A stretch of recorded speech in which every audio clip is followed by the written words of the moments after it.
Hello guys, how are you? I'm Hardeep Singh. Welcome back to your own YouTube channel.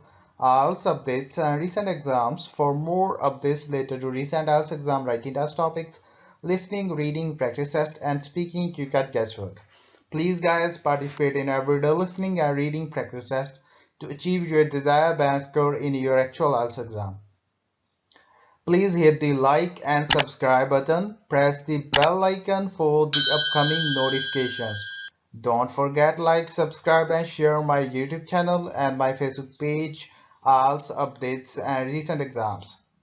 Part 1. You will hear a conversation between a relative and his nephew. The relative is talking to his nephew related to his college and car driving. You have some time to look at questions 1 to 5.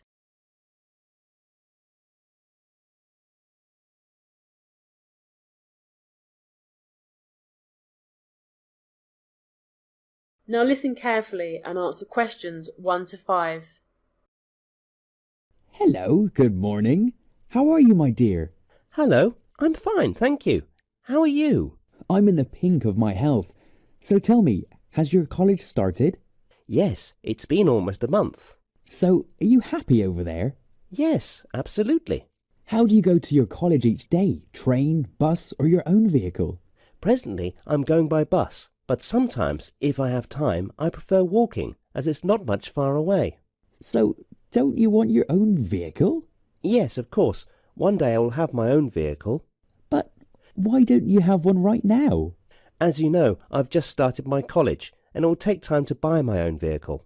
I will try to buy one when I'll start my post-graduation. Oh, really? That is good. That means you want to buy a vehicle with your own money. Yes, you got it right. I don't want to take help from my parents. Do you have your driving license?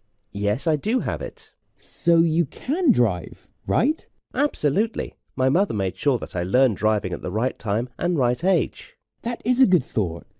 Tell me, if I give you my car to drive, will you drive it? But why? As you know, I'm an old man now. It is difficult for me to drive. So you can take my car, and also I'll be glad if you drop me and pick me up sometimes. That way, both our problems will be solved. That is so sweet of you, but I can take my dad's car to pick and drop you. For that you don't have to give me your car. Now look at questions 6 to 10.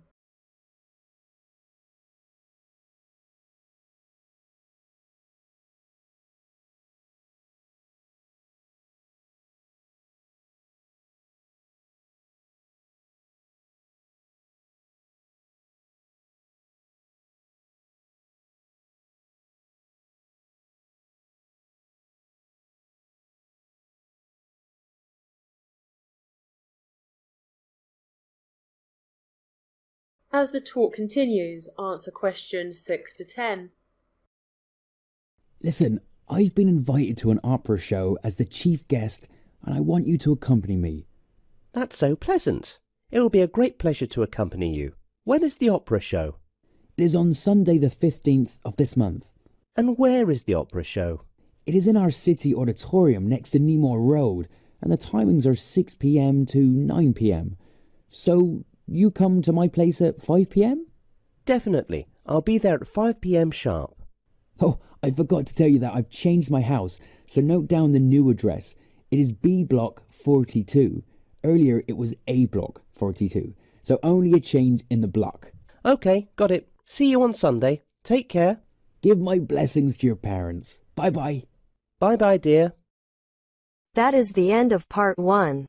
You now have half a minute to check your answers.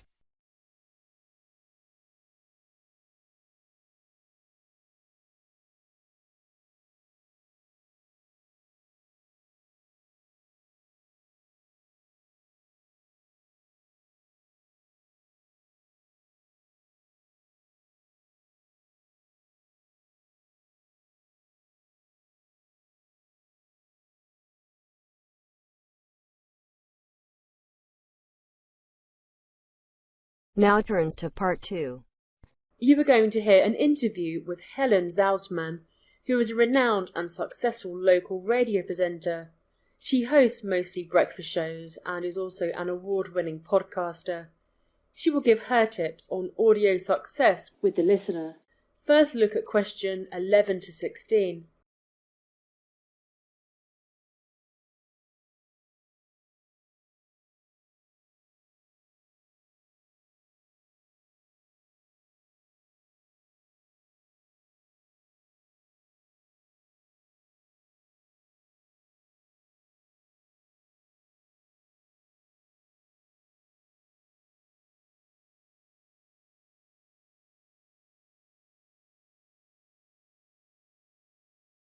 Now listen to the recording and answer questions 11 to 16. People say it is very difficult to get a job on the radio. But they're lying.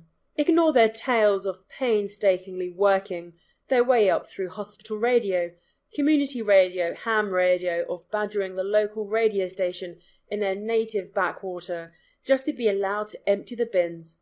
Then one right Mr. Graveyard Shift was too drunk to do his show, so you stepped in instead, and a radio star was born, of how after 5, 15, 50 years at the coalface, they were finally offered a show on a station people actually listened to during daylight hours. No, you can start a tip-top radio career in one easy step, and that is to be famous from the television. That's all there is to it. Just ask Fern Cotton, Graham Norton or Jamila Janil. But if you're not famous from telly, don't worry, you still have a chance, as long as you're a retired sportsman or Ronnie Wood. Unfortunately, I lack the foresight to be Ronnie Wood. Furthermore, when I was a fresh graduate with just a student radio award and a handful of radio career dreams, I lacked the smarts, the ingenuity and the doggedness required to bash down doors in the radio industry. Over the years, a few gigs did trickle in, performing sketches on a late-night Radio 1 comedy show, writing jokes for the Now Show, but nothing that was building to a career. In the meantime, I supported myself with such unrelated jobs, such as scouting houses for 60-minute makeover, proofreading books about cricket, filtering out the more threatening posts sent to BBC newsreaders, administrating benefits, typing up novels for rich elderly people, teaching knitting and Latin, playing glockenspiel at festivals. Then in January 2007, my friend Ollie Mann and I started making a podcast. Answer me this, for no better reason than because we would. Now look at questions 17 to 20.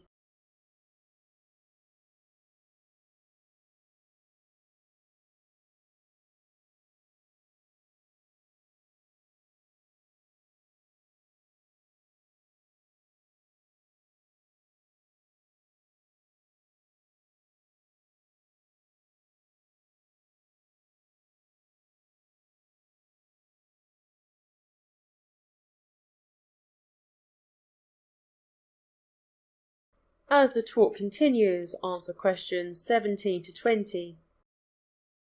And although the show has reaped dividend way beyond what we had imagined, 2 Radio Academy Awards, a spin-off book and a proper radio jobs, there remains no better reason to make podcasts than because you can. If you have an idea, you don't have to wait for someone to commission it, and you can execute it exactly how you want. If you want to be a presenter or a producer or a writer, you can try out all 3, perhaps even simultaneously. You can practice and experiment with those roles without the pressure of your employer witnessing and wasting their money on your embarrassing learning curve. And if you're serious about pursuing a career in audio, you really should demonstrate your enthusiasm for the medium by making some audio. Frankly, there's no excuse not to. It's not expensive or difficult because, at its simplest, you can record onto a smartphone, edit on free software, upload to a free hosting service. I had precisely zero knowledge or experience of any of these things when I started podcasting. Indeed, I barely knew what a podcast was. Seems I learnt the hard way. Podcasting is a solitary business, so it doesn't immediately lend itself to being that most vital tool for career getting. Making contacts, yes. Radio is one of the many industries that reward the gregarious, and practically everybody I've met in radio has found jobs through people they know or through people that the people they know. But even if, like me, you're a shut-in making podcasts in the living room that you rarely leave, you can make a concerted effort to make contacts. Note the names of producers you've made shows with you admire. and email or tweet them to ask if you can meet to discuss possible work prospects over a cup of tea. Get in touch with other podcasters and see if they'll acquiesce to leaving their living rooms sometime. Join networks such as Soundwoman, which provide regular opportunities for the like-minded to convene, hobnob and support one another in navigating the murky world of radio. In general, people don't mind being asked for help. At best, they'll be so flattered they're delighted to assist you in finding a toehold in the radio industry. And at worst, they just won't answer your email. This is not so terrible, nor is trying, but failing to get very far. The terrible thing would be not to try at all. So quit stalling and get on with it, now. That is the end of part 2. You now have half a minute to check your answers.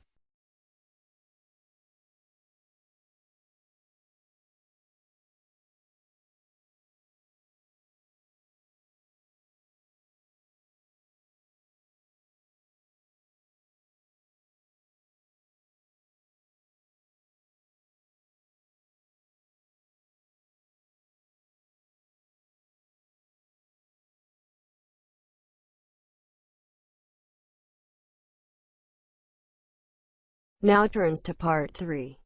You will listen to a talk between Aaron Sorkin, who was one of the best TV talker, and Mark Harris, who is an interviewer. Both are talking about newsroom and how it sounds smart.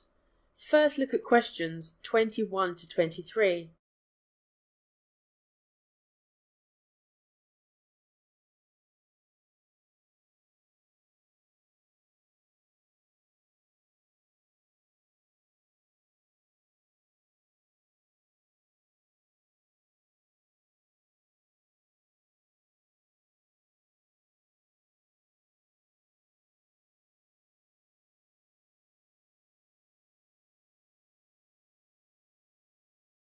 Listen to the interview conversation and answer questions 21 to 23.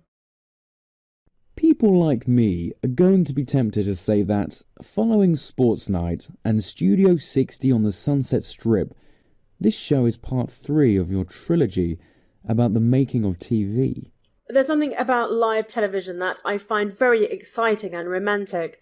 I'm going to use the word romantic a lot, but you'd be closer to the truth to say it's a quartet with the West Wing that lives in that place of wish fulfillment, what Wilson calls a mission to civilize, and it keeps failing miserably. He keeps slipping on banana peels.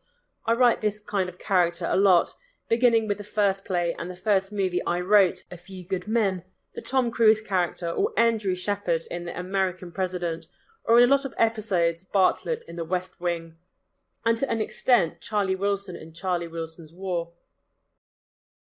Now look at questions 24 to 30.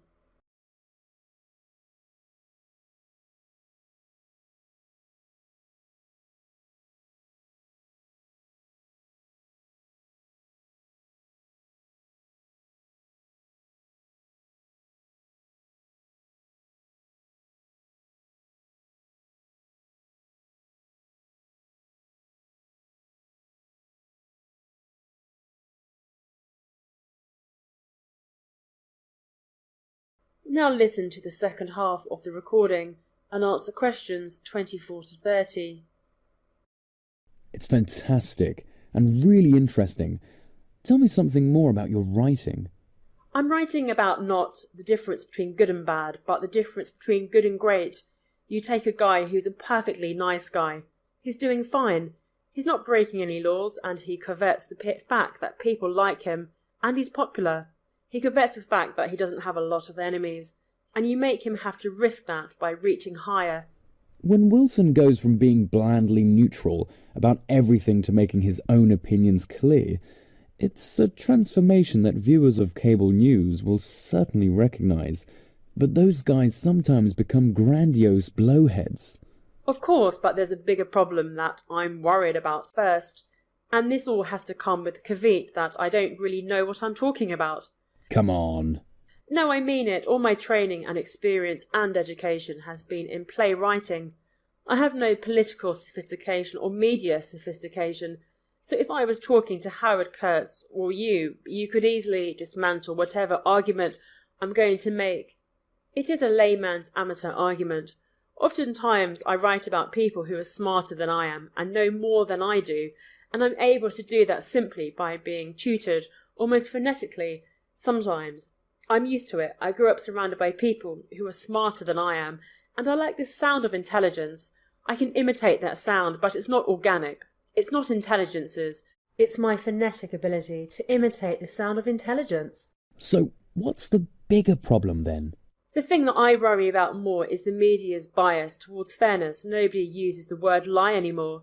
Suddenly everything is a difference of opinion. If the entire House Republican caucuses were to walk on the floor one day and say the earth is flat, the headline on the New York Times the next day would read, "Democrats and Republicans can't agree on shape of earth." I don't believe the truth always lies in the middle. I don't believe there are two sides to every argument. I think the facts are the centre, and watching the news abandon the facts in favour of fairness is what's troubling to me. Would you like to enter politics? I want to make it clear I'm not a political activist. I've met political activists and they're for real. I've never marched any place or done anything that takes more effort than writing a cheque in terms of activism. Honestly, I'm a storyteller. I'm just as happy doing this as writing Sports Night or The Social Network or anything else. I don't have a political agenda. I'm not trying to change your mind or teach you anything. I'm not able to teach you anything. But back to my point, it seems very important that if someone on the right in the news screws up in a really bad way, that the media finds someone on the left who screwed up in some kind of way so that we can have a one from column A, one from column B kind of situation. And that if there are 5 from column A, there can't be only 3 from column B, because then they'll be accused of liberal bias. That is the end of part 3. You now have half a minute to check your answers.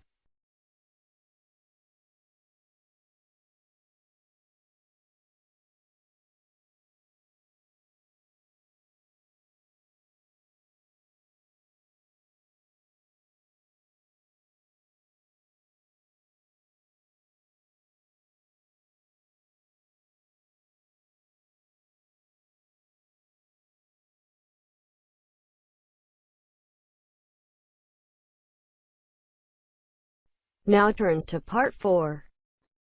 You will hear an extract from the lecture given by a scientist on penguins. The most beautiful and attractive birds found in Antarctica. First you have some time to look at questions 31 to 35.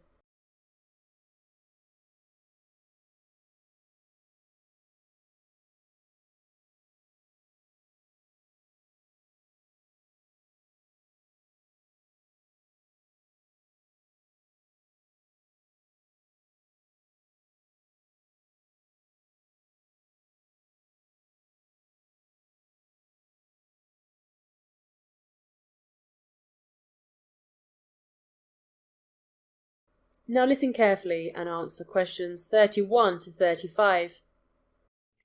Penguins are a group of aquatic, flightless birds living almost exclusively in the southern hemisphere, especially in Antarctica. Highly adapted for life in the water, penguins have counter-shaded dark and white plumage, and their wings have evolved into flippers. Most penguins feed on krill, fish, squid, and other forms of sea life caught while swimming underwater. They spend about half of their life on land and half in the oceans. Although all penguin species are native to the southern hemisphere, they are not found only in cold climates such as Antarctica. In fact, only a few species of penguin live so far south. Several species are found in the temperate zone, and one species, the Galapagos penguin, lives near the equator. The largest living species is the emperor penguin. On average, adults are about 1.1 meter tall and weigh 35 kilograms or more. The smallest penguin species is the little blue penguin, also known as the fairy penguin, which stands around 40 centimeters tall and weighs 1 kilogram. Among extinct penguins, larger penguins inhabit colder regions, while smaller penguins are generally found in temperate or even tropical climates. Some prehistoric species attained enormous sizes, becoming as tall or as heavy as an adult human. These were not restricted to Antarctic regions. On the contrary, subantarctic regions harboured high diversity, and at least one giant penguin occurred at a region not quite 2,000 kilometers south of the equator, in a climate decidedly warmer than today. Now look at questions 36 to 40.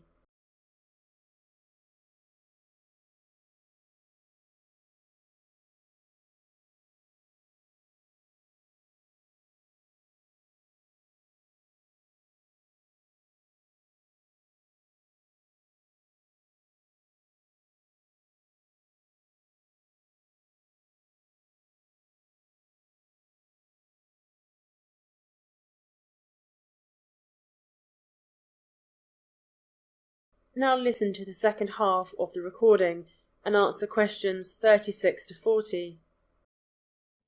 The word penguin first appears in the 16th century as a synonym for great auk. When European explorers discovered what are today known as penguins in the southern hemisphere, they noticed their similar appearance to the great auk of the northern hemisphere and named them after this bird, although they are not closely related. The etymology of the word penguin is still debated. The English word is not apparently of French, Breton or Spanish origin, but first appears in English or Dutch.